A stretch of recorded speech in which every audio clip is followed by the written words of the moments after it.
were beside the Corona Schulden in Europa. Deutschland und die EU machen wegen der Pandemie Schulden wie noch nie. Punkt. Wie lange geht das gut? Äh, Frage. Mit der Finanzkrise ist die jetzige Situation nur schwer vergleichbar.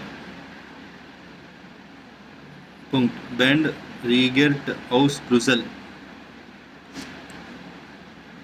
Der Bundestag hat an diesem Donnerstag einen Nachtragshaushalt für 2021 auf den Weg gebracht, um neue Schulden im Bundeshaushalt für dieses Jahr auf den Rekordwert von 240 Milliarden Euro anzuheben. Punkt. Mit diesem mutigen Schritt so Bundesfinanzminister Olaf Scholz sollen die wirtschaftlichen Folgen der Pandemie abgefedert werden. Punkt. Die Gesamtverschuldung Deutschlands steigt auf 2200 Milliarden Euro, ebenfalls ein Allzeithoch.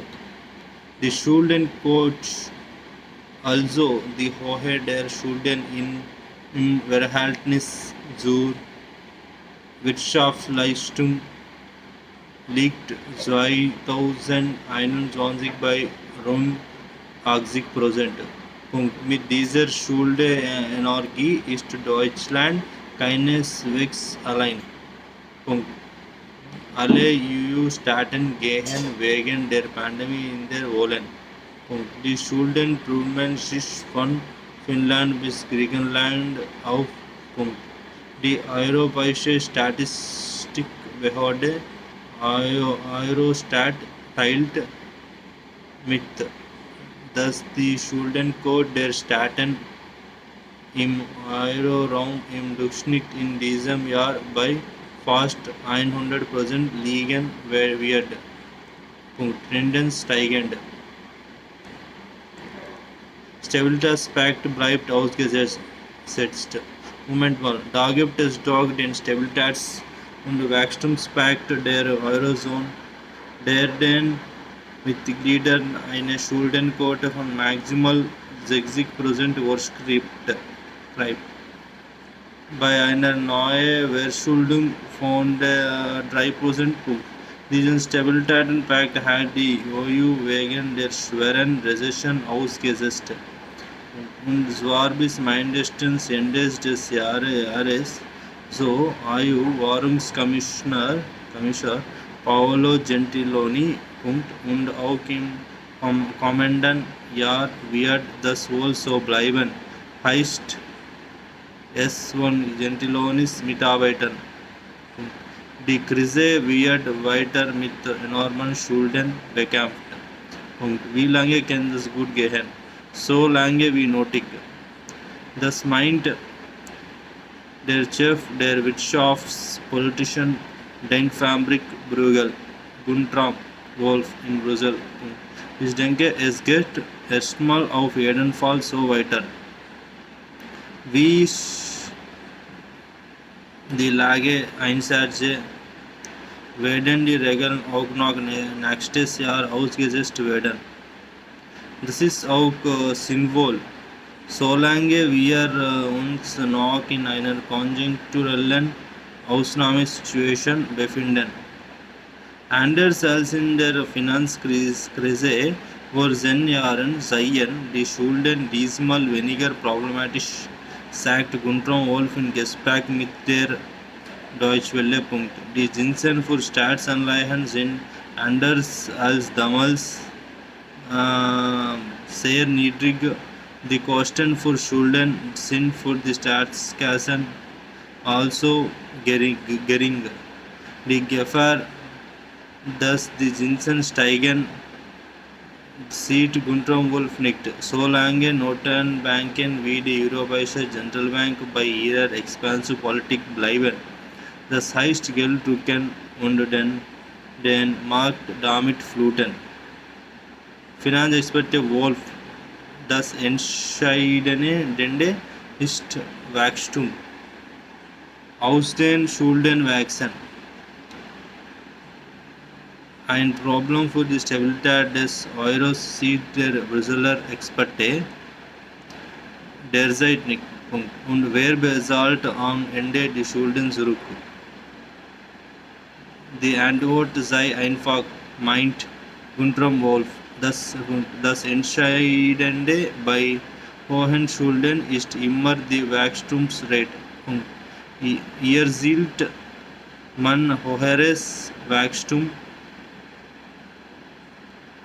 dann erledigt sich das Schuldenproblem eigentlich von selbst.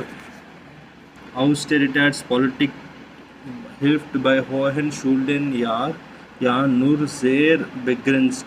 Sparen bringt also wenig. Aus den Schulden soll man herauswachsen. Dieses Rezept für einen Abbau der Schulden nach Corona findet auch Markus Ferber wichtig. Der CDU-Abgeordnete im Europaparlament ist seit vielen Jahren finanzpolitischer Experte der christdemokratischen Fraktion und hat auch schon die Finanzkrise vor 10 Jahren begleitet. Momentan haben wir noch keine Sorge, was die Stabilität des Euro angeht. Die Politik in vielen Wirtschaftsräumen ähnelt sich ja. Und insofern gibt es da keine Verwerfungen. EU-Abgeordneter Ferber, ausgesetzter Stabilitätspakt darf kein Dauerzustand werden. Allerdings meint Markus Ferber gegenüber der EU, müsse man irgendwann auf den Stabilitätspfad zurückkehren. Plädiert dafür, den Stabilitätspakt bereits im kommenden Jahr wieder anzuwenden. Ansonsten drohe die Gefahr, dass manche Euro-Staaten die Ausnahme zum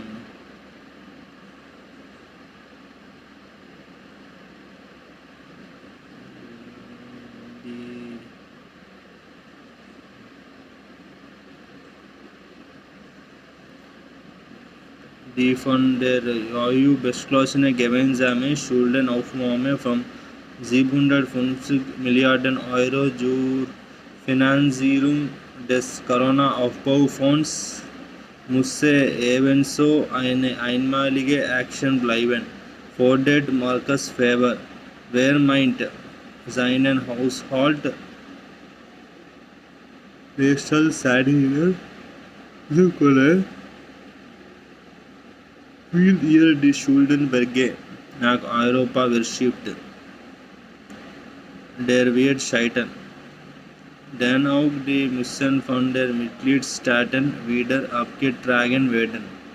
Result am Ende: die Schulden, die die EU in diesem Jahr zum ersten Mal gemeinschaftlich machen will, mussten am Ende von der Bürgerinnen und Bürgern der EU wieder zurückgezahlt werden, und zwar von kommenden Generationen.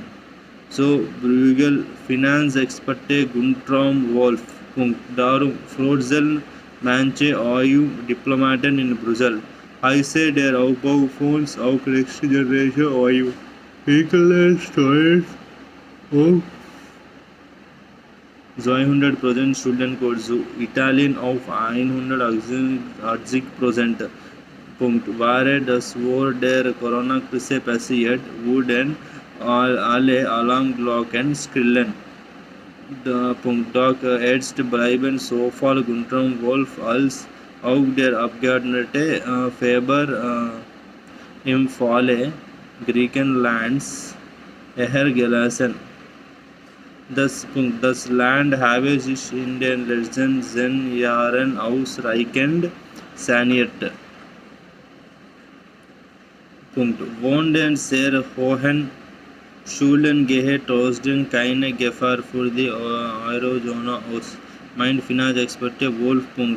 Wir haben derzeit eine viel robustere Währungsunion. Wir haben einen Stabilitätsmechanismus in der Eurozone. Wir haben den neuen EU-Aufbaufonds. Wir haben auch Geldpolitik, die ihre Lektion gelernt hat. Sorgenkind Griechenland oder doch eher Italien. Von der 27-Euro-Staaten ist Griechenland das einzige, das seinen Wiederaufbauplan nach Corona auch an eine Reformagenda knüpft. Bei Griechenland bin ich weniger besorgt als bei anderen Ländern. Meine größte Sorge ist, es ganz offen zu sagen, Italien sagt der EU-Abgeordnete Markus Weber. Bei steigenden Zinsen oder einer Pleitewelle konnten der italienische Staat und die Banken schnell wieder in Schieflage geraten. Auf eine klare Wachstumspolitik wachsen, aus den Schulden herauszuwachsen. Das könne gelingen, meint Guntram Wolf. Wenn Italien nur ein wenig mehr Wachstum hat, dann ist eine Finanzkrise sehr, sehr unwahrscheinlich. Spekulationen der Finanzmärkte konnten bei den derzeit extrem niedrigen Finanzierungskosten für Schulden vermieden werden. Und wenn das sei sehr unwahrscheinlich, sagt der Experte weiter.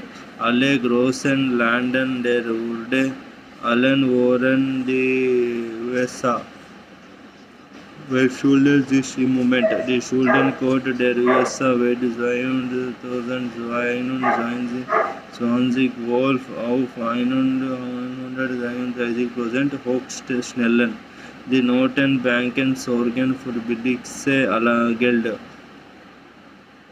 Die Zinsen sind niedrig, die Inflation auch. Die Präsidentin der Europäischen